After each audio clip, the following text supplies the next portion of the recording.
and attending a webinar on a Saturday morning can feel like an ordeal, but I can assure you it's going to be worth your time with so many amazing industry leaders joining us on our panel today. Hello and a very good morning to all of you. I'm your host, Bishriti Poddar, and I am the CCO at Unova that is led by my visionary CEO, Vicky Jain. Thank you for all joining today for the webinar on skills freshers need for the year 2030. You will leave with industry-led opinions on the skills of the future from thought leaders at the end of this webinar. We have kept the chat box open for all of you to feed in your questions that my colleagues Sunil and Vicky will take up for the question and answer round at the end. So feel free to be curious and inquisitive and help us make this session more interactive. Also, don't worry about taking notes or missing any part of the session since we are already going live on YouTube. The entire session is going to be uploaded there to view. So without further ado, let's introduce our guest speakers, the pros of their industries. Mr. Biren Anshu, he's the CHRO at High-Tech Robotic Systems, a new age company aiming to augment human performances through robotics and has specialties in talent transformation programs and digital HR transformation. Pretty much the need of the hour, I must say. I'm very glad to have you, Biren, on the panel today. Welcome. And our next speaker is Shikha Bakshi. She's the director of talent acquisition at Tiger Analytics with over 16 years of experience in managing agile and data-driven talent attraction systems and teams. She's amongst the top AI recruiters to look for by Analytics Insight. Talent acquisition has been her life. Well, quite a resume there, Shikha. Very, very excited to have you on the panel as well today. Then we have our next very renowned speaker, Pauline Coutinho. She's the Vice President and Head HR at Interactive Avenues with over 18 years of experience across multiple facets of HR like talent management and talent acquisition. She's also a mother of two lovely boys and is still trying to ace the art of motherhood. She believes she should be there in the next 18 years. Well, aren't you a superwoman already, Pauline? Welcome all of you guys, and I'm very, very excited and looking forward to the webinar just like everybody else on the webinar today. I also have someone I admire a lot and who has played a pivotal role in organizing this webinar and is also a mentor in Unova.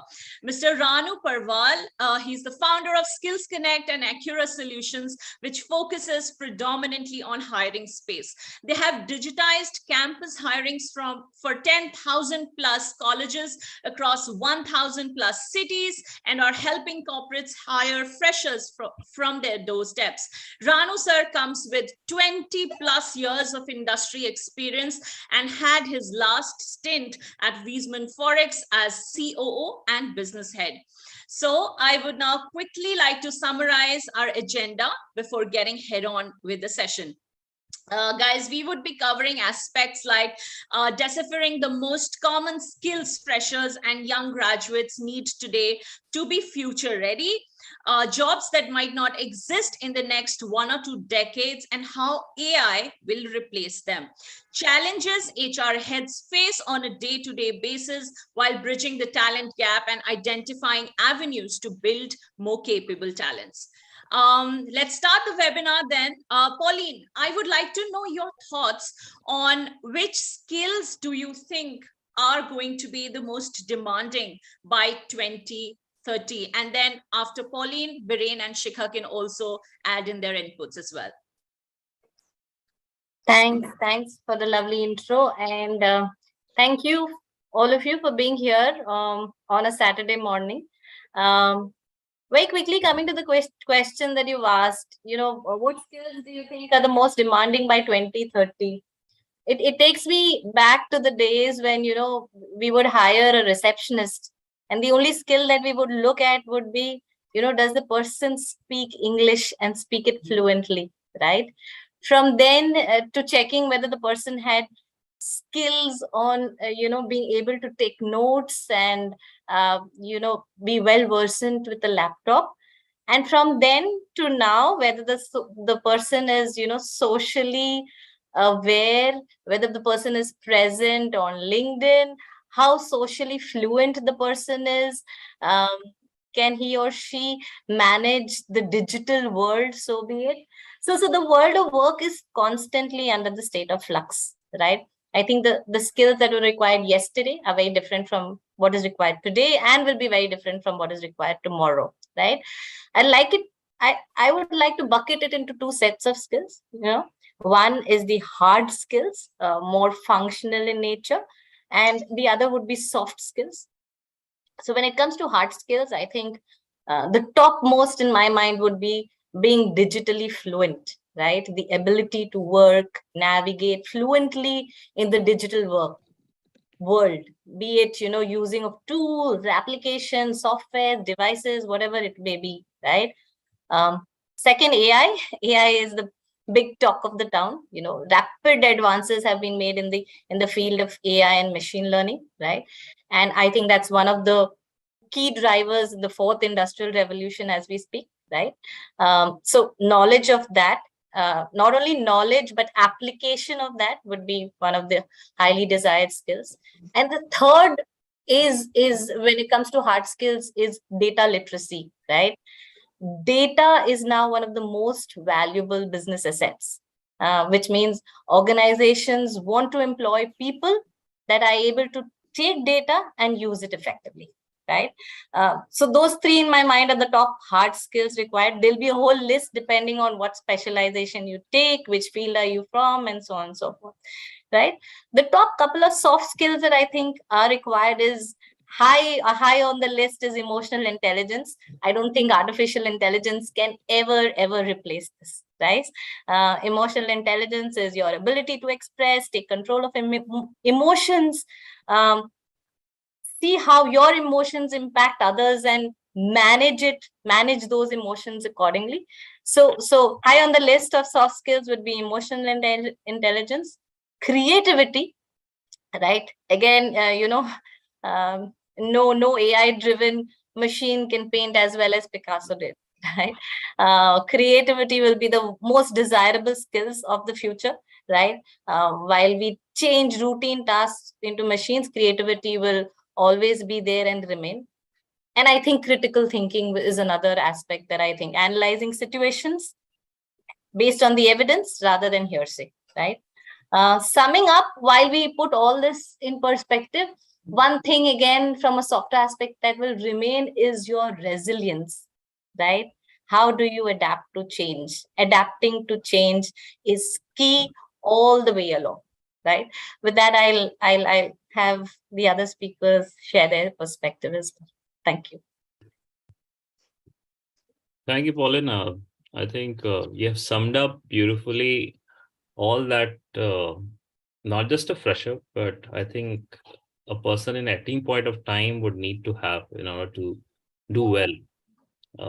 And I'll try to add some perspective and rather build on what you have already spoken.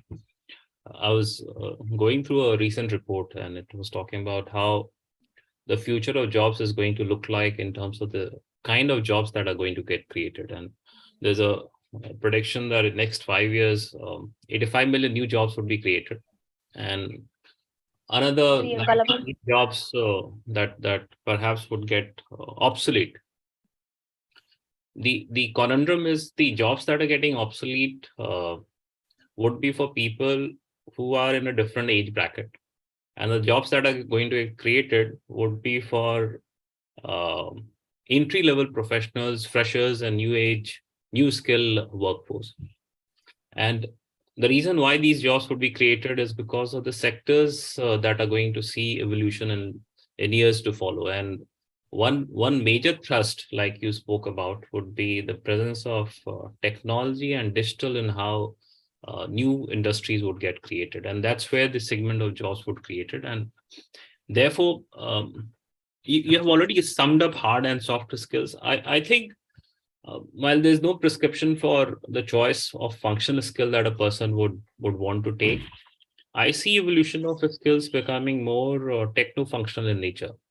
So if I'm making a career choice in the domain of HR, my ability to understand technology, and not just technology which is relevant for the function that I'm working in, but also how technology is being deployed across functions, across industries, would help in me to perform the job better, because I would understand the context in which my skills needs to be deployed. So uh, the evolution on techno-functional skills, that's the direction which I believe students and young colleagues would need to focus on. We are mid-age professionals. It's difficult for us to acquire these skills, but while I make the effort to upskill myself, I think the way to learn is from the young grads who are coming to get employed. The second piece is really what I call in the segment office productivity tools. I think COVID has taught us how Zoom, MS Teams, etc., have become a way of work for us. So being equipped with all such tools that helps us be more productive. I'm not sure whether it is part of the course curricula. When I visit campuses, I do see that engineering grads going through Coursera, Udemy courses, in acquiring further depth in their choice of education. But having a width of knowledge in terms of the tools that corporate use in order to make work happen, be it MS Office, MS Excel to MS Teams to Zoom. It's very basic hygiene level, but if you are equipped with that, your ability to perform, you reduce your time to productivity at workplace. The third piece is really communication. I do believe that uh, what you spoke about, communication is not the ability to have good oratory language skills. It's about your ability to see things which is not normally seen by eyes. It's your ability to hear which beyond what has been spoken, and that's where empathy comes into picture. It's your ability to also hear what has not been said, and that I think is sum total of what I'm trying to say is communication. You might not have good language skills, but if you're able to understand what needs to be done and you're able to convey that in a manner that the other person is willfully acting on your words, that I believe is communication. And the more you hone this skill, the better you become as a person, professional, and leader. So that's another skill that I think people will need to be equipped with, adapt at. And last but not the least is sense making.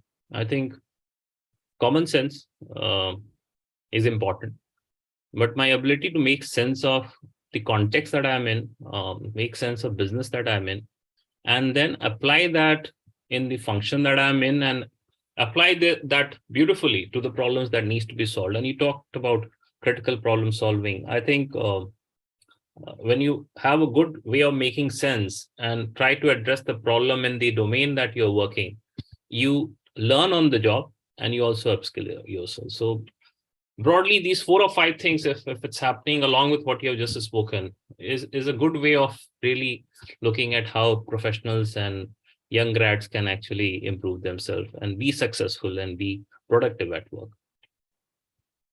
Over to Shikha. Thank you, Guren. I think Pauline and you have, just summarized it, or expressed it so well. I think it will be great for our freshers to, hone their skills and, make a mark in the industry. First of all, I think everybody's talking about, technology and data, which is certainly a must-have. But it's not important that everybody needs to become a programmer or a data scientist, which is more like an in thing for everyone. It's important that we understand the data very well. We understand the technology very well. And I think our Gen Z is very smart in this. They operate the mobile, or they use many functions of the mobile, which probably the other generations are still figuring out. So I think that Gen Z is very smart in that. But what is important is how are we actually using this in the business, and how you identify your, key strength in using this data. It's not important that everyone become only one kind of a software programmer or an engineer. it's very important that you see in the overall, paradigm where you are standing up. What are the skills that you own the best at, and how you can mingle it with the other ones. So data and technology literacy is important, but along with the metacognitive skills as well. Every company, whenever they are going to any organizations, or, hiring from any other organization or in the campus, cognitive skills have become very prominent, and is there, and we should be, working towards that. Besides all the technical knowledge, been in this industry for 16 years, I have seen, lot many people who have not been very stable and adaptable as well. So I think three things which really stand out in a person besides technical skills is humble, hungry, and smart, which is a very good book on an ideal team player, which talks about even at the leadership level as well. People do fail because they don't possess these three things. Humble, how you adapt with your team, which is the most important. You will be working in very different environment. You'll be working with very different kind of people. How humbly you work with them. Adaptable and smart. Technology will be changing. Things will be changing. How are you innovating yourself along the the road of success? And of course, learnability, which is high on priority. I think one of the myths which COVID has break is that learning is only till colleges or in school, or that's the end, which we have been taught about. Now, learning is a part of your journey all the time. It's not only for today or tomorrow. It's till the till your end of your life. You keep on learning. You keep on evolving, and that's what your key strengths always evolve in. Amazing. I think you guys have made a fabulous point, and I really appreciate all the inputs that you have given. I think very, very relevant, even for C-suite leaders and all the freshers that have joined us today. However, tell us, now that we're talking about the skills that are going to be most demanding, tell me your points on some new age subjects that would be added, that should be rather added in the B school curriculum, or the minimum upskilling a person must do to be updated with the demand of the work world. Bireen, would you like to add your 2 cents first on this? So the question is specific to B school, right? Yeah. I think an important part which is relevant for industry is how sooner and faster a person can apply the knowledge acquired in the context in which he or she has to operate. And that happens when you are faced with real-time, real-life problems that industry is actually facing. And I've seen some of the school actually looking at this format of education more closely in terms of as part of the course curricula, having real life problem being solved while they are actually getting educated. So while summer internship is one part, but I think we are past that 2-month office stint.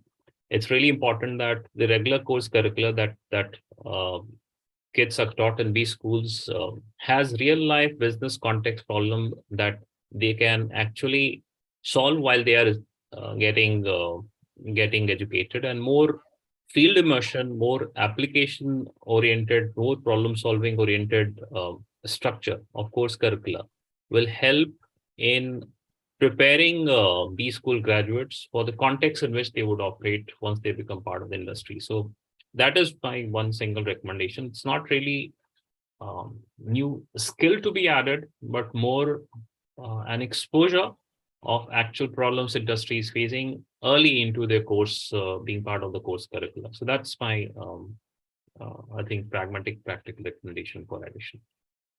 Sure. Shikha, I would love to know your thoughts on this as well. Thank you. I have 3 bits here. One is, of course, quite aligned with what Bireen said, is the problem solving skills. Ultimately, any business or any aim, any new product that we are launching, the ultimate aim of is to solve any problem. So problem solving skills are the must have. Very rightly portrayed by Bireen that we should be included in the how in the overall life, where we are using these problem solving skills. And I was recently, learning about in CBSE and in board exams, Now they are giving students real life problems. So whatever they have learned in maybe in maths or anywhere, how they are using it in the real life would actually be the practical knowledge of rather than theoretical knowledge, which I suppose if I compare West and towards Indian, knowledge system or education system, that is where the the major difference arises more on the practical perspective. Second is, since childhood we have been asked about to fill the colors in a shape, right? It should be in the box. But suddenly, as we go out in the world, we are asked for out of the box thinking, which is very different to what we have been taught about. So I think B schools, come up and, give this, our kids a new age platform where they can think from the out of the box, some new age thinking. And it's like sharpen your edge, right? It's more you do, the more you, get profound in it. So that's where. Last but not the least, I learned about it very late in my career, is about wealth management. Everybody is teaching us about how to earn money, but nobody is teaching us how to manage that money later on. How managing a money and how you make ourselves, independent from this salary, so that you are able to take risk. You are more confident in doing what you love doing it, rather than, I think, depending and be there because it's your earning. How we can be independent from this salary and then be open enough to take new challenges, take new risk, try new roles, rather than just being into one role all the time. So I think wealth management is very, very important, and it should be started at the very early age in our kids. Amazing. I think that's very, very important as well. Pauline, what are your thoughts on that? A little different here. Actually, not totally different, but let me share a story. Very recently, I was talking to my niece, who is completing her graduation from one of the top institutes in India, right? And I asked her what is it that she wants to do. So she told me that, I want to grow in the creative field. And, I jumped at it because, okay, fine, I am from, the digital marketing space, and, I can help and so on and so forth. So I said, okay, fine, tell me more. So what next are you going to do? So she said, yeah, I want to, I'm good at writing and I'm good at creativity. So I want to grow here. So I want to do an MBA. So I said, excuse me, did I hear that right? You want to move into the creative space and you want to do an MBA? So she said, no, I want to. So I said, why do you want to do an MBA? So she said, no, I know that, I should be doing a creative course instead. But if I do that, I won't be paid well enough. So I do an MBA from a premium institute, and a good organization will hire me, and I get hired, and I get the best in class salary, and then I can pursue my creativity as well, right? Now that made me think, because you know what, I think both these schools and organizations need to rethink, right? What are we doing? Because are we hiring for skills, or I know maybe we'll discuss this later, but are we hiring for skills, or are we hiring for the degree? So organizations, look at base schools and they want candidates to hit the ground running, be more adaptive. And I thought Biren touched upon that in the beginning, so that, there are limited disruptions to business and business can run as usual. So they want ready-made candidates available to them, right? And now one learning that I think for B schools and people running B schools, but let's break down the problem into two dimensions, right? Curriculum. Right? That's what students are learning. What are they learning? Can it be more specialized? Right? I know management institutes have moved away from, having these courses like finance, operations, marketing, and moved into maybe fintech and, digital marketing, etc. But can we make it more, there has been a movement, but can it be more specialized so that, we hone skills of candidates or of students, right? And how do they learn? So what they learn is one function, and how are they learning it, which I think Biren beautifully touched upon, that how they learn, more practical exposure, more student experiences that will enrich the entire journey in the student life cycle. So that's my 2 bits to, how these schools should make the move. Yeah. Amazing. These are really, really, relevant points. And Pauline, feel free to ask your niece to get in touch with us. We'll be more than happy to absorb her in the content team at Genova. Sure. So lovely. I think I loved all the inputs here. So these are, like I said, very, very insightful. And now that we are talking about skills that should be added to the curriculum, what jobs do you although think that won't exist in the next 20 years, and can AI replace them all? I think Shikha, would you like to start with this? Thank you. Being in this analytics industry for 16 years, it's been ever evolving and changing and creating a lot of revolutions. In 2016, there was a survey being done, and a lot of CEOs were asked that, what are their priorities, and 35% said that probably, in the next coming years, they would go for an automation and reduce the manpower and create a different kind of jobs. Today, in that survey, after 5 years or 6 years, it stands double the numbers. So approximately 70% of the CEO says that automation is required. And that's a reality, right? So automation is there. A lot of jobs that we feel would be obsolete. If I have to actually categorize that, what are the trades or what are the jobs that will be there? Jobs which are repetitive, which have low efficiency, which are often non-profitable, to be sad part, simple to automate, and prone to the fluctuating demand, if I say, right? So these are some of the, if your jobs are containing, these are the traits which have a risk to be automated. If I have to actually pinpoint them, will be customer service or administrative or retail services jobs. But it has a silver lining as well. Lots of earlier surveys have proved, and our current market situation also proves, that automation is not only reducing the job, but it's also creating many jobs as well. So that is something that we need to see, that how we'll be more malleable in terms of changing new things and adapting new technology and in this digital space, and not be feared that the jobs are getting cut, but look forward that more creative jobs will be up, more human interventions job will be up, where we will be challenged, where our skills will be used, and that's where the future holds for us. I'll ask my other colleagues to pitch in for sure. Pauline, I would like to know your thoughts on this. Talk to me about your perspective on this. Sure. So when we were growing up, when I was little, so LG has been the household name for a lot of families, including mine, right? And I remember that, when my LG TV would have a problem, my mom would travel kilometers to kind of take that TV to a dealer to get it fixed, right? While it was fun, because that travel had lots of things on the way, and so on and so forth. When I grew up and I was working, moms call all daughters all the time.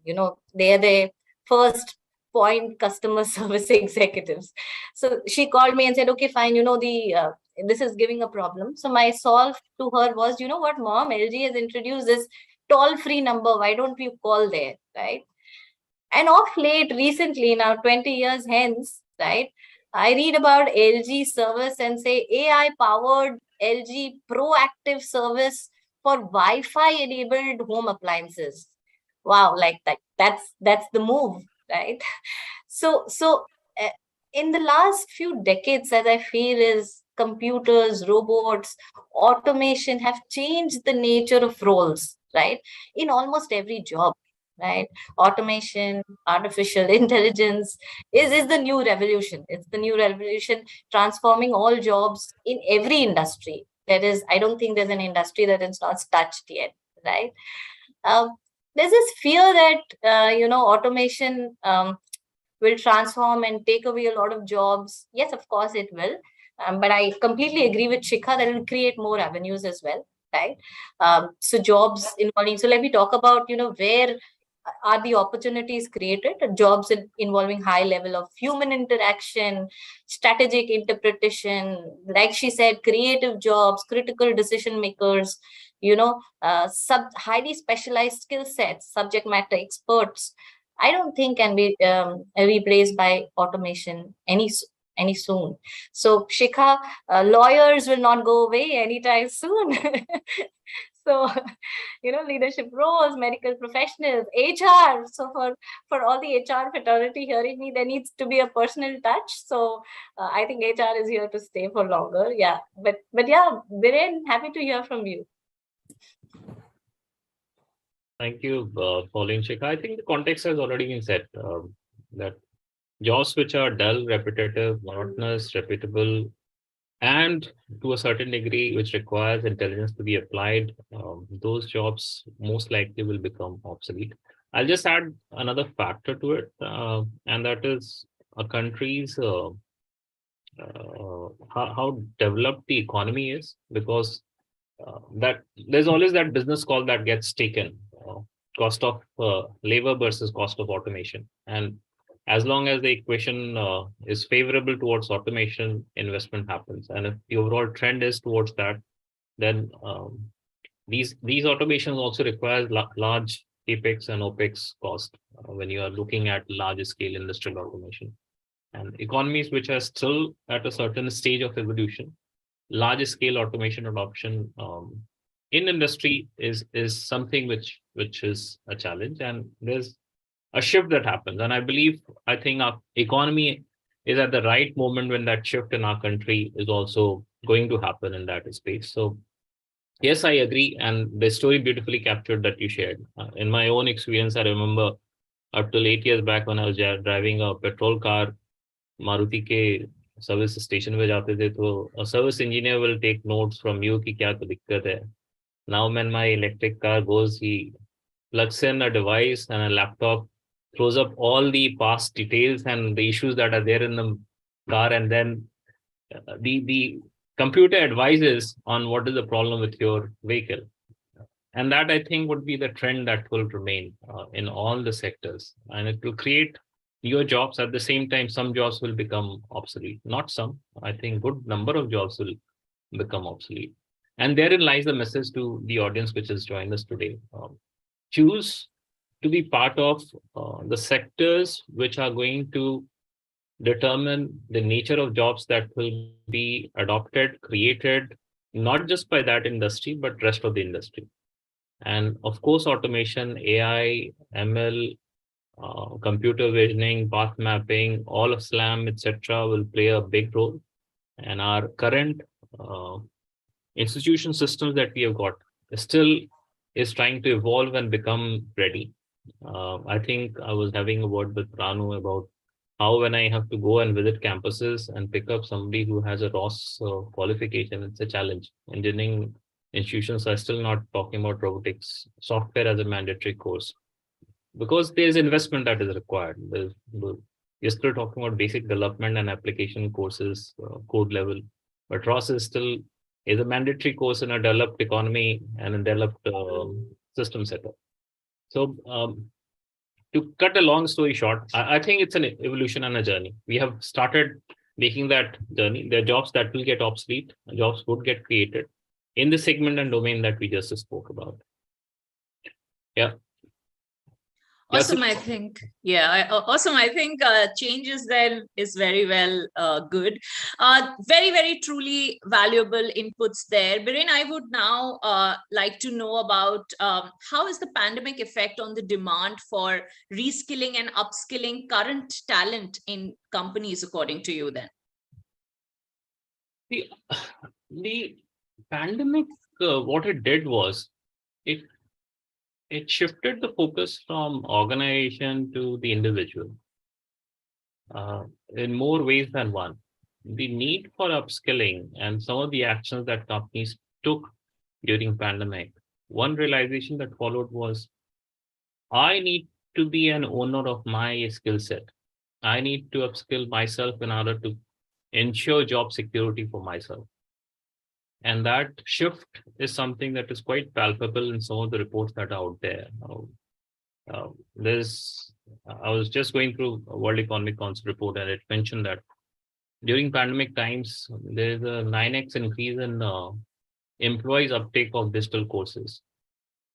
While that was the data which I read, I tried recently to figure out when I was having conversation with Amy and LinkedIn, and tried to ask them a question: how many of my current organization employees are paying and taking the courses from you? They were not a partner to us, and to my surprise, 80% of my existing organization where employees were already self-paying and taking the courses. So the point that I'm trying to make here is that, well, organizations are investing in creating those platforms, creating that online education media, investing in education. But more importantly, people have realized that in order to look at the changes that are happening and survive through the changes that are happening and the way changes are happening, you have to invest yourself in your upskilling. And that shift has happened, and that's a beautiful shift. The people are investing themselves in upskilling in the domain. And that, I think, is the biggest impact of pandemic, which I foresee would remain in years to follow. Awesome. Pauline, I would like to know your thoughts on this as well. Yeah, thanks, Biren. And I can't agree more that, learning now has been self-driven, right? It's completely self-driven. Organizations may provide platforms, but, if you want to learn, you learn, right?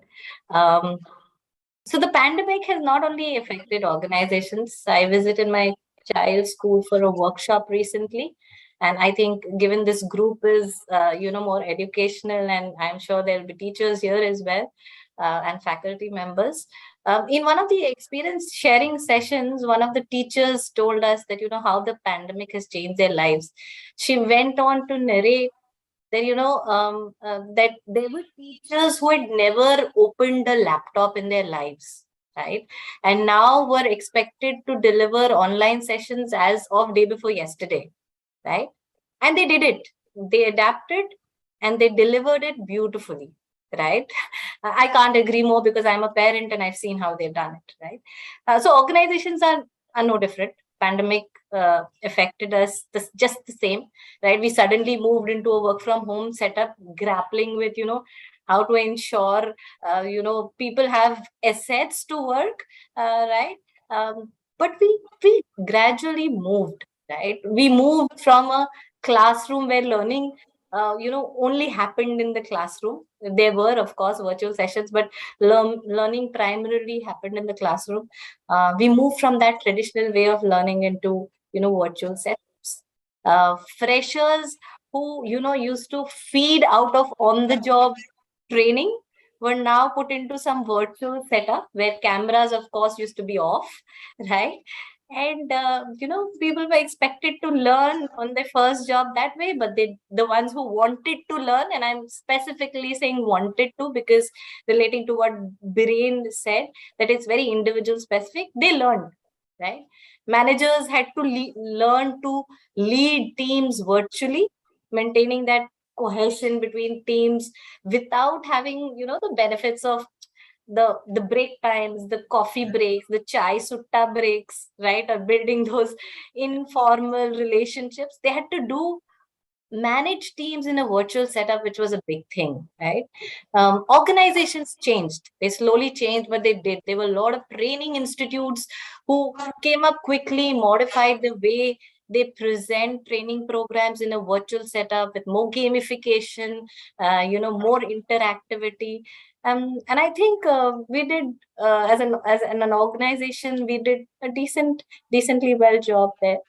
With adoption of fully digitized approaches to recreate the best in class in-person learning through video and social sharing. So yeah, that's all we did. Amazing. Shikha, would you like to talk to us about your thoughts on this? Can't agree more with my, both the colleagues. I think they have beautifully summarized. Learning and upskilling is no longer a luxury for us. It's a must-have. And with pandemic, I think when it was the first Teachers' Day in pandemic, there were a lot of memes around, that how this year the biggest learning has happened to the teachers. They have evolved all, innovative ways, somehow managing. I think there were a lot many schools which are very traditional schools. They are hanging their phone, but ensuring that maths can only be taught on a blackboard, how they are risking all those things. I think one thing pandemic has taught us is we have to embrace the change. Upskilling and learning is part of us. It cannot be a one-time activity, but it's a everyday activity. All our I think freshers know, and that this is what everybody go to campus and they ask that besides college course, what else have you learned? I have always been very amazed when I've gone to all these campuses, and I've seen that they have been involved in so many other activities besides their course curriculum, which has been the most beautifully done. And it should be part of even the organization setup. It should be part of the everyday activity. There should not be any focus on the psychologically that it's a burden, but it should be fun. Self-paced learning is what it is coming up.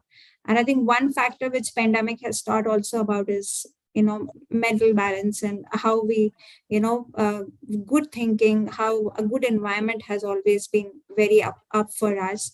And I think one industry which has made, good amount of, base is the edtech setup.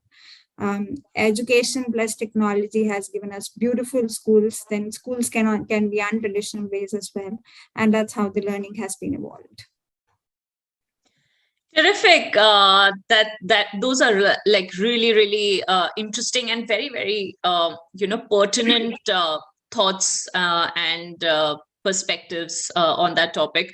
Pauline, now I would like to know from you, do you or don't you think that companies must emphasize on skills over educational background? I would love you to share your comments on this, please. Yeah, I think some years ago, almost every organization required candidates to have a college degree, right? If not more. Right, some still do demand, I agree, basis the specialization that they need for a specific role. So the situation was more like earn a degree, get a job. Our parents used to force us, you have to do a MBA, you have to do a BTech, you BE, and that became a social norm, right? But I think things have not slowly changed and somehow changed for the good, I understand. Candidates now freshers have various sources of information, certification programs, self-learning, training, and they get the required skills, right? I see organizations, including ours, offering jobs to candidates without demanding for a traditional degree, right? Companies have started emphasizing more on skills than degree. I can talk about the digital advertising industry. Interactive Avenues is a full service agency, right? Full service digital agency.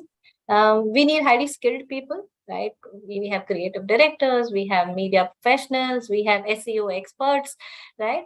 So we give high weightage to their skill set rather than a skill set and experience that a person has rather than a degree, right?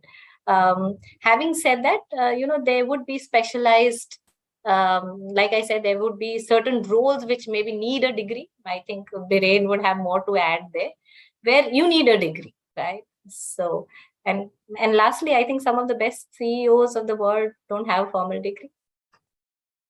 Over Absolutely. to you. Shikha, yeah. I would love to know your thoughts on this, please. I think we can't separate both. They both go hand in hand together. We can't say that education is most important or skills are most important. It depends on what phase are you in, right? Every year we talk about, colleges breaking their last, this was the compensation this year. This is, a new record has been made. So education does play a role. We cannot deny that fact. So it is at the starting point, yes, it does. But does it play a very important point in the long run? Then the answer is no. There was some surveys, even, we have been, going to campus for a very long time.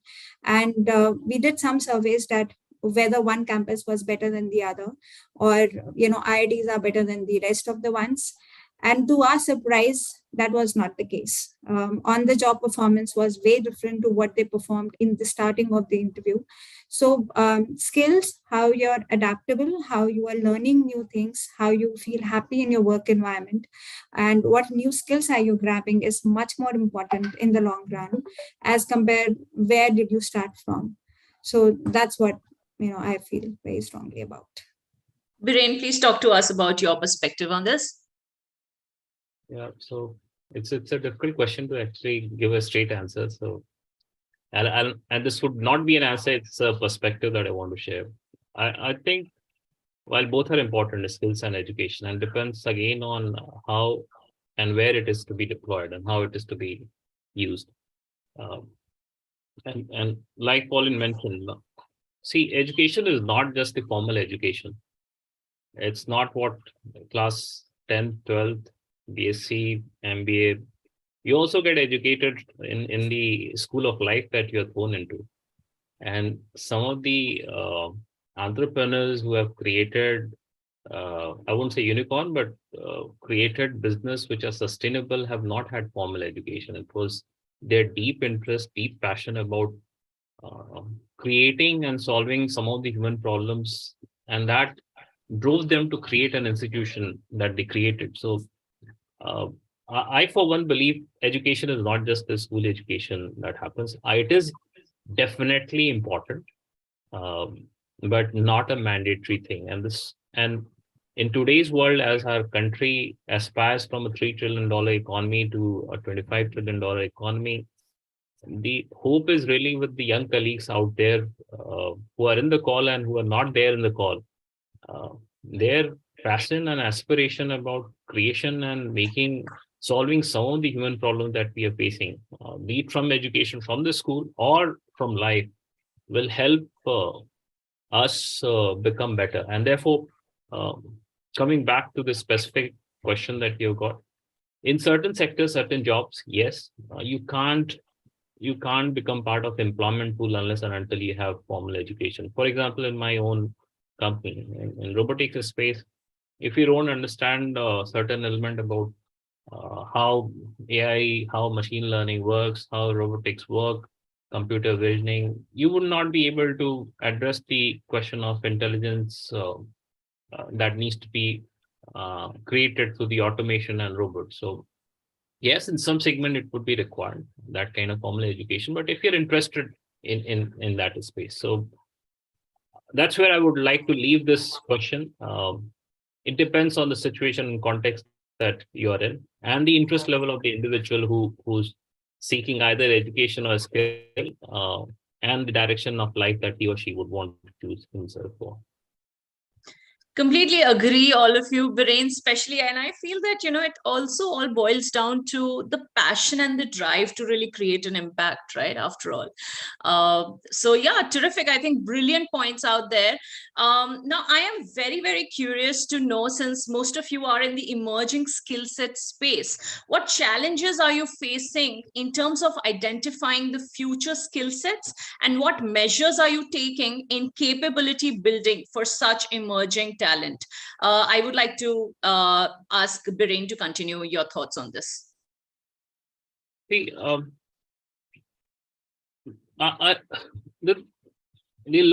for us, the learning is looked at from two lenses. One, the direction in which we as an organization has to evolve and grow. Meaning, there are certain capabilities that we need to have in a core skill set for us to secure the direction of growth for us. And that means the research edge application, a skill set that we need to hone within the organization is something that that needs to be there. And therefore, the ecosystem or the environment that we are trying to build in the organization is to enable those skills to be acquired, retained, and our work that we have within the organization must enable that kind of education for our employees. So that's one way in which we are trying to enable learning. The second part is really making access to learning curricula on demand available to employees through the platforms, through partnership with educational institutions, through mentors and leaders in the specific field who are available as and when required. And these two dimensions are what we are trying to create in parallel, so that people can not just remain up to speed, but really create the speed for rest of the other companies and others to follow. I repeat myself from an example standpoint. We are in a space where we are trying to create things for the first time. We're the first company in India to have created the autonomous vehicle in India. We have upwards of 100 odd patents, 50 granted in India and abroad, and another 50 which are on the way of being granted. So that requires research age applications, really creating something afresh.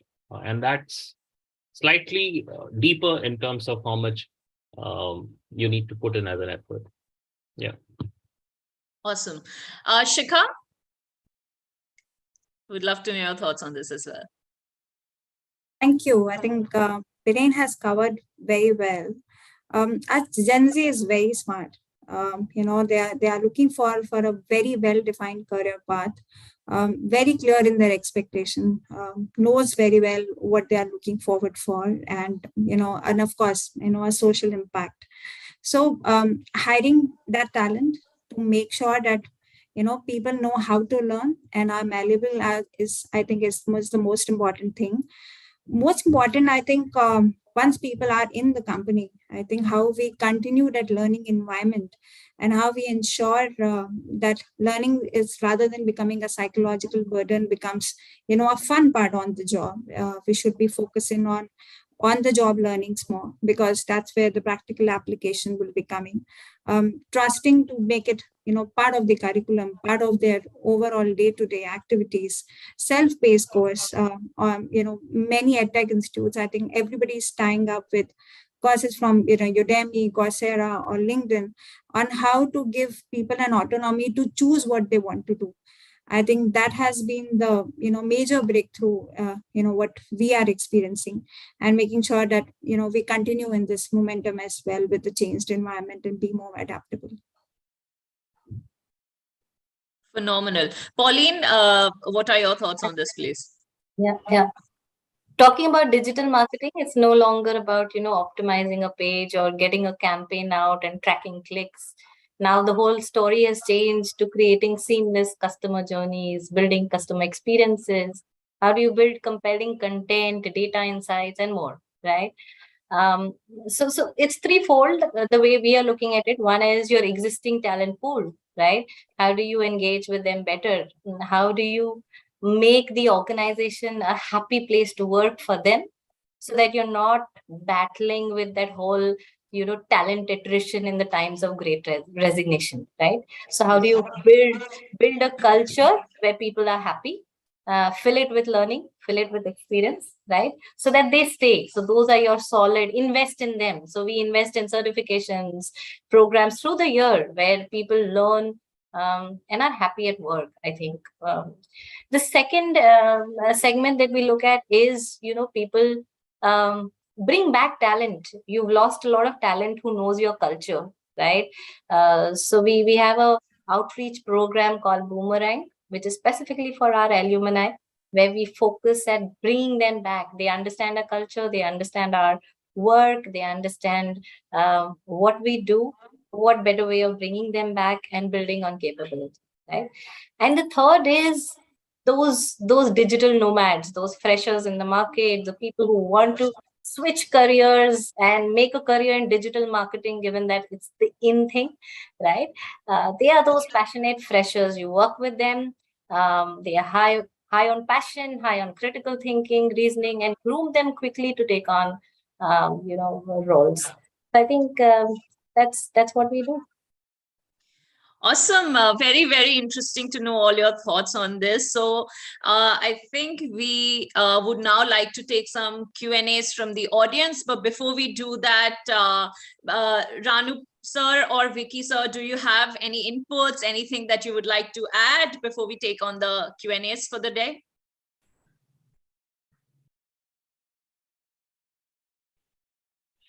Hi. Thanks to Piren, Pauline, and Shikha for giving very different perspective and very deep insights on the various aspects of fresher, the talent required for 2030. I'm sure on the Maslow's hierarchy, the roti kapda makan thing is all set for all our new generation or the next generation which is coming up, at least in our country as well. I think for the developed nations, this was already taken care of earlier. You definitely mentioned about the value added services which our talent is looking out for, and repetitive jobs may become more mundane over a period of time. We've also heard about drones taking up the delivery services, and that is being piloted. You mentioned about automation or the driverless cars. May those talent not be available? So I'm sure the technology is taking over. You also mentioned specifically, Biren, when you mentioned about cost of labor versus cost of automation, an important point. At least in our country, I can clearly see that impact coming in. Jobs, talent would change. I'm sure also the work culture will have to be aligned. Biren, you specifically mentioned, I'm sure what Shikha would have seen in analytics space in the last 10 years, Biren is doing or is going to set up a story in the robotic space soon. And as you mentioned, he's one of the largest companies in the robotic space, a space to watch, and I'm sure a company to watch as well. A lot is discussed. I'm sure if you guys have a thought, but I think it was very well covered, and almost every points were covered. You all come from the new generation businesses. Pauline, you also spoke about boomerang as an idea or as a concept. But I'm sure there are a lot of questions from the audience which were quite insightful. I'm sure there was something out of the topic that we could think of covering. May we have more insights coming from Pauline, Shikha, and Biren on the question and answers that coming in.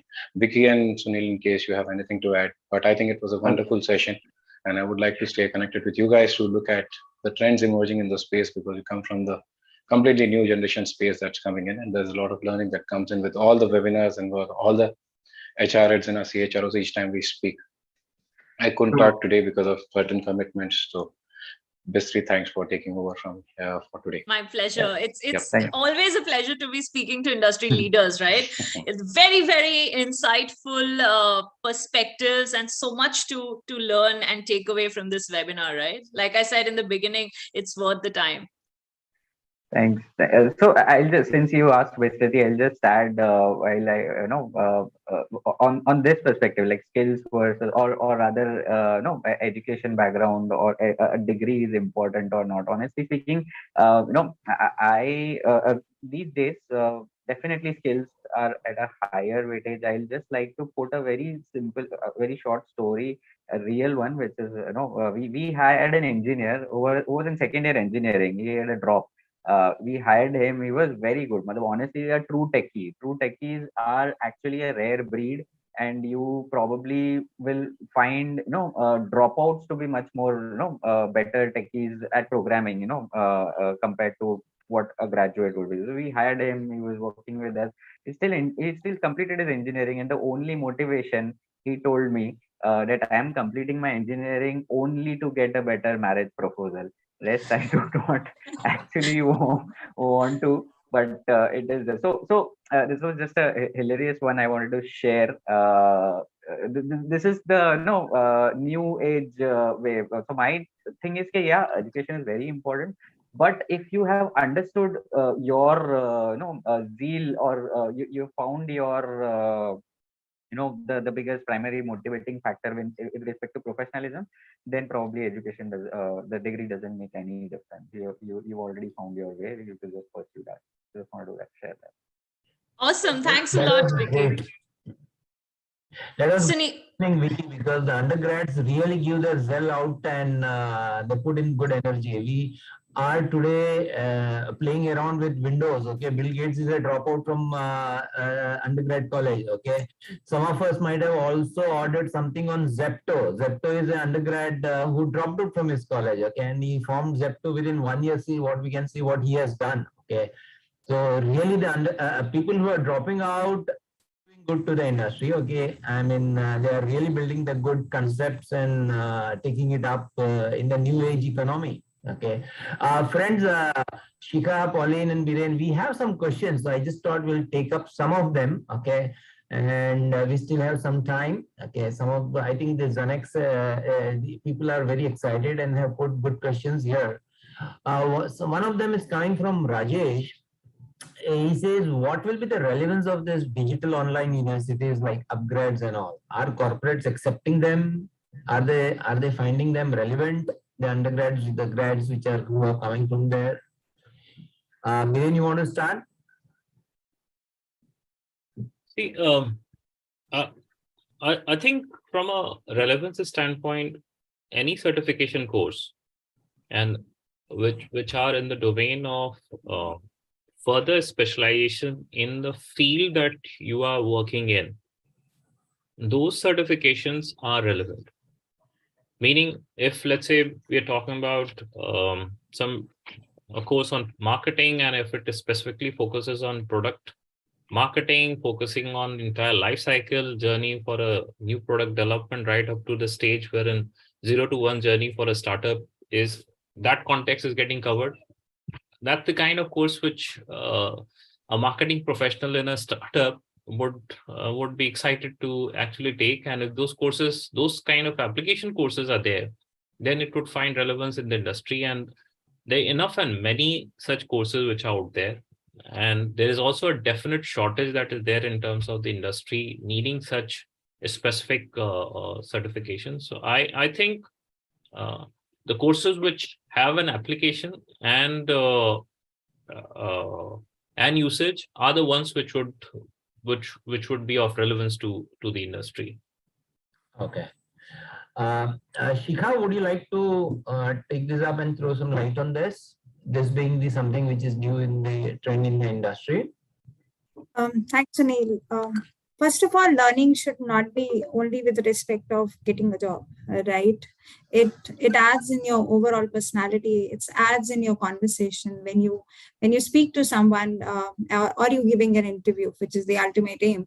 When you speak about how you have uplifted yourself, what are the other areas that you have invested in yourself, that shows your overall personality, right? How serious you are into your overall learnings, how serious you are in your overall growth. So that gives an impression to the organization about what the kind of a person it is, right? So it's certainly important. It gives you more depth. Then you use that knowledge into practical aspects. So any learning that you do, the foremost is why you are learning that thing is important, how you relate to it, or you see as it's your strength, and what are the things that you want to achieve at the end of the training, right? If you are able to get all these 3 points done, I'm sure any training that you do, even I do a lot of trainings on Coursera or LinkedIn or Udemy, the ultimate aim is to improve yourself, is to enhance yourself, and that will get reflect today or tomorrow. Okay. I think very well said, Shikha. Biren, this question is for you. Talking about upskilling in futuristic field like robotics, which you are pioneer of, how can one prepare for a career in robotics, and where can one upskill in a way which is relevant and recognized by the employer? Yeah, good question. I think what we are noticing, and this is something that when an industry is evolving, sometimes what happens is the skill set that you require is really not so apparently available.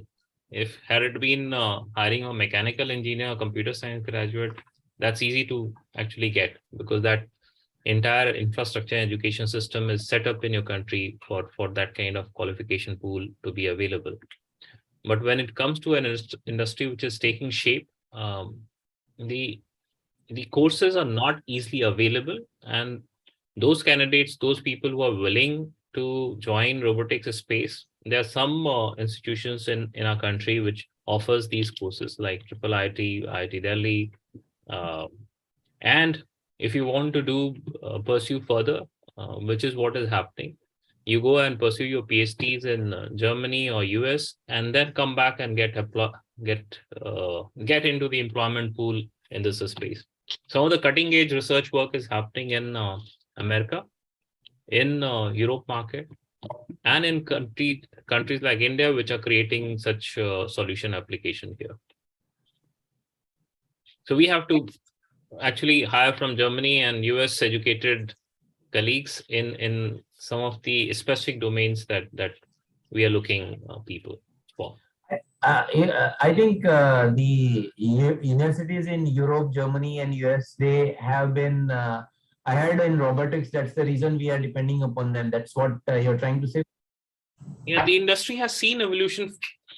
What's happening in India has already seen that evolution curve in those markets, and the system and education support is already available. We are not far off. My sense is couple of years time we will catch up, and that is soon going to happen.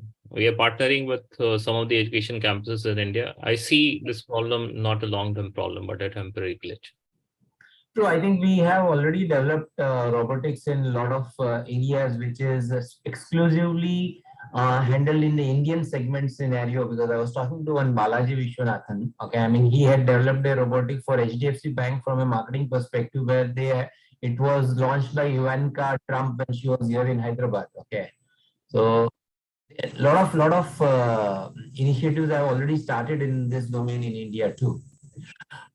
Thanks, Biren. Pauline, I have a question for you, which is coming from Nitin. Okay, do you think the future corporate companies will focus more on personal skills more than educational degree? Okay, I think we spoke on this, but maybe just you want to speak a little more different, because many young entrepreneurs who do not have a very good academic degree, but they have made a good impact in the corporate world.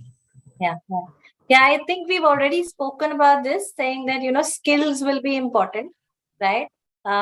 Specialization will be important. So if there's something, it can't be a jack of all trades, right? And master of none. So if your specialization, you focused on something that you really want to do, and have the skill set more than the education degree, at least from a digital marketing perspective, I can tell you that most corporates are moving away from only an educational degree. And in my mind, educational degree is just the entry point. I think Shikha mentioned it somewhere, and I can't agree more. It's just the education. It's the entry point. What will take you further will only be your skill sets. So just to answer your question, if you have the skill, if you have the willingness to learn, I think most corporates are waiting. Okay. Good, Pauline. Thanks.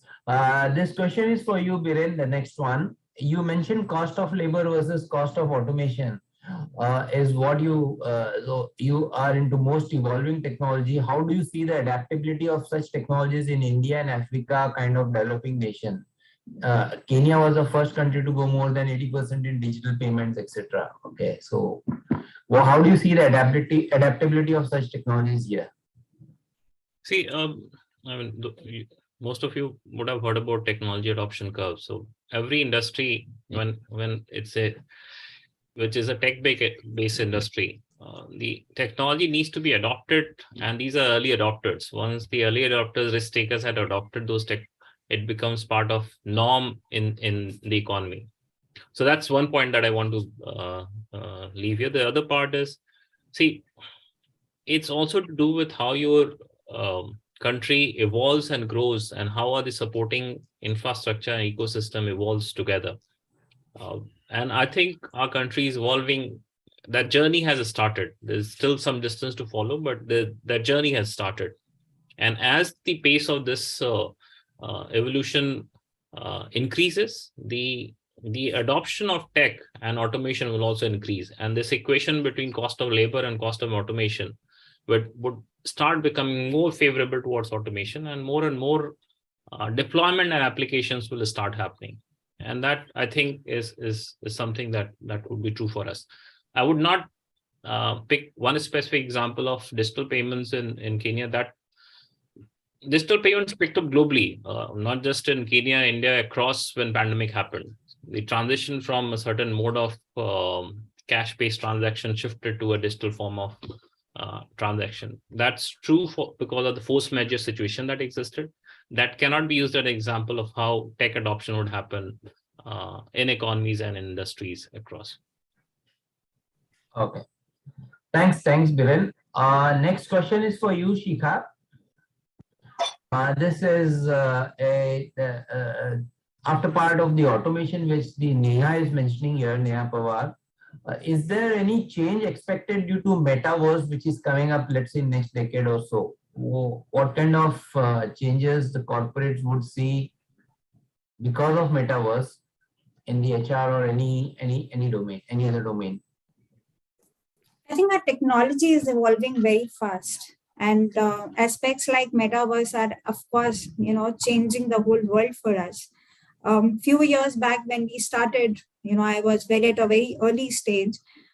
Talking to a candidate who has been a very far from us would have been always impossible. Companies were more looking forward for people who were locally based, right? And then comes these Zoom meetings or virtual meetings, and that how they change the overall interviewing for us, right? So any technology that comes is going to make a lot of change. We will adapt, organizations will adapt, and adaptation is only for good.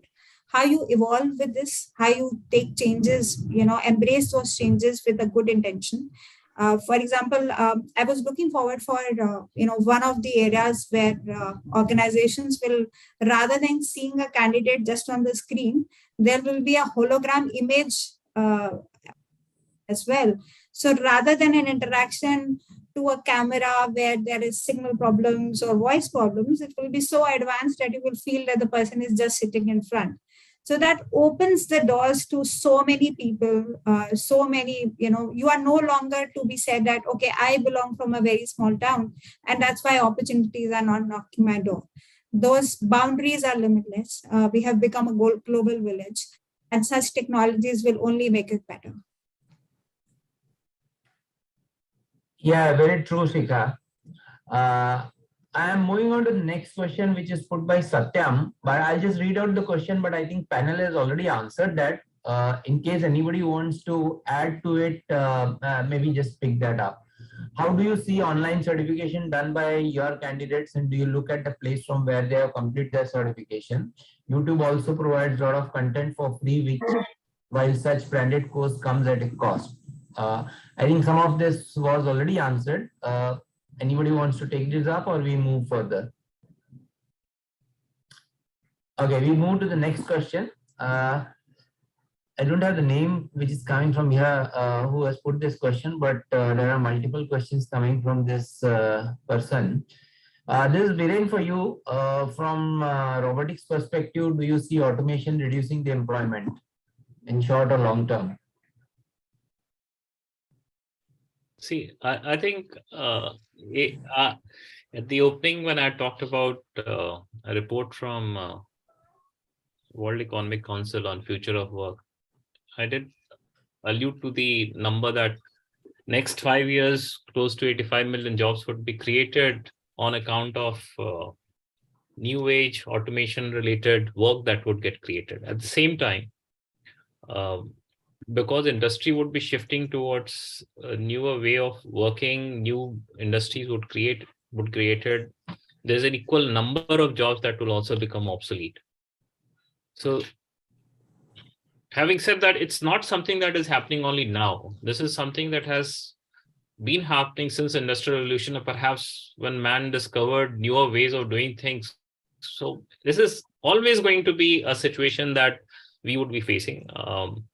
And as human civilization, we have always had a way of figuring a better way and finding a better way of doing things and making life easier. That journey, I think, will continue and keep on happening. So to my friend who has been asking this question on robotics, I think, don't worry, we are safe. Okay. He has given one more question. I mean, part of extension of this. Okay, if one builds his or her skills, they can't afford to go to Germany. Does a company like yours will offer any job for as an even if they don't have degrees? I think they will have to try it out. Okay, I mean, I will answer on your behalf, Viren. Absolutely, please. Okay, they have to approach and apply there and try and showcase what projects they have done it, and maybe Viren's company will take it further from there. Right, Viren? Absolutely. Not my company, but of course, I love to, but still not my company. Yeah, but happy to have a person being interviewed and doing the internship with us. Yeah, we are always looking for new talent. Okay, That's always there. Pauline, I'll put this question for you. Are NEFT learning certification badges valued by employers? Okay. How does one check if a candidate has really done a course on coding language like Python or is proficient in Cognitos, etc.? So I just like to add that there are various kinds of certifications in the market, yeah, and various kinds of institutes offering certification. Please, this generation is so connected through LinkedIn and through different sources that validate the course before doing it is all I can say, right? Don't be prey to saying that, okay, this looks like a fancy course. Check credentials, check check background of the institute offering it, check with your friends, check with experts, what kind of content is being delivered, how is this content translating into real-time experiences, right? So I'm relating to the earlier question again, which was asked on, what kind of digital certifications are. So yes, companies accept certifications. Just ensure that you're doing the right kind of certification from the right kind of institute. And information is at the tips of your fingers these days. So I can't prescribe that, this certification is good or this digital certification from X institute is better. I personally work with a lot of training institutes in the recent past where they actually spend time in developing content which is meaningful to organizations, right? They build simulations in the content, they create experiences in the content. So yeah, I think reach out, ask for help, and then choose the course accordingly. Thanks, Pauline. I have a last question now for the panel, and this goes. The first part goes to Shikha, and the second part goes to Biren. So the first part to Shikha is you have seen the sector emerge, and Biren is just at the start of the industry which is evolving. What was your approach with the universities in the early days, and how did you work with the education system as it emerged? Thank you so much, Sunil. As I said, we have moved from millennials to Gen Z. Gen Z is very smart, very clear. They want everything and want everything now, right? So if I say how things have moved from the past years, earlier it was, college going, companies coming, they're giving an option, you're choosing in, and then you make that as a career path. Versus now, they don't know whether this is my right career path or there is something more to explore for. So rather than just sticking to, okay, this is the role being provided, they want to touch base on all different aspects and then decide where is their core competency, where they feel the happiest, and then move on to that career path. So that has been the major shift. Rather than just sticking into one career path, our Gen Z wants to explore many areas. So that's how the learning has changed. In a companies like, Tiger Analytics or Fractal, where I have been majorly involved at, we give training to every aspects of the, the journey, be it in the engineering side or be in the visualization side or be in the data science side. And there is which areas did you specialize in, which areas did you like learning about, then we craft your career into that area, which has been the, the major breakthrough, because rather than you deciding what I should be good at, I am deciding my own path and then choosing my path for my future. Very, very true, Shika. I think this is the Gen Z is really smart, and they are keep trying and evolving what they want to do. And once they stabilize, okay, unlike the previous generation people, okay, I mean, they have been in the industry for almost lifelong, okay, and people who are from our age, okay, they have been zapping around for at least a decade or so in one job and then moving further. Okay. Exactly, and I think that's the credit goes to the credit goes to our previous generations, because they've given us so much of stability that they have the courage to explore many new things. Exactly, and that is what we should be looking at in that they should take risk and move further. Okay. Good. Biren, this is the last question, and they're trying to understand how you are trying to connect with university education institutes, etc., in the robotics area. I mean, where you want to pick up talent in the robotics area. Go ahead, Biren. See, so like I mentioned, so the two approaches that we're taking, wherever we can't find, we are looking at abroad and picking up people and talent from there. Second piece is people who are connected with our mission and have a good learning agility. We are hiring that segment and then training them within the organization so that they can become a core capable talent pool for us. So that's the second approach that we are taking. And the third piece is really right now we're in the process of developing partnership and having our own chairs in different tech institutes. Nurturing that relationship so that through course curricula embedded in their courses, so that we partner with them and have these institutes as places from which we will pick up people. So that's the third line that we are taking. That third line will take time. First two is something which is work in motion already. Okay. Thanks, panel, Pauline, Biren, and Shika. We had a very exciting discussion. In fact, the participants also were very excited. The room was over. I mean, I would put it house full. Okay, we had been getting calls, so many that not able to get into the room. Ask them to move to the YouTube.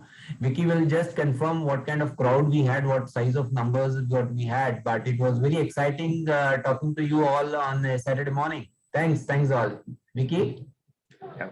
So as you said, it was already houseful. I think we already crossed 100, and some, quite a few then moved to the YouTube channel, somewhere around 75, 80 over there. I'll share the numbers also once I have a report from the Zoom dashboard after this webinar. I think a special mention to Pauline and Biren. It was really eye-opening to hear your perspective, and it was a very good discussion for me. Thank you so much.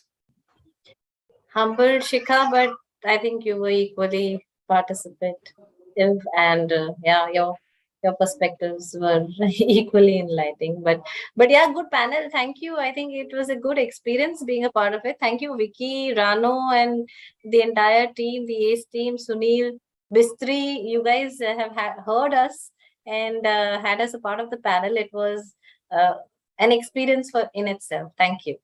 Yes, and lovely energy by Bistri. Thank you so much. Well, that's actually my pleasure. That's what I call a very, very high octane session. Amazing experience interacting with all of you, all you industry leaders. Very insightful for all of us. And thank you everybody for being here, the lovely audience for listening so intently. And until next time, have a great weekend ahead. Thanks everybody for joining the webinar today. Thanks everyone, and all the best. Thank you, everyone. Thank you. Thank you, everyone. Thank you. Thanks. Thank you. Bye. Have a nice weekend. Bye. Bye. Bye.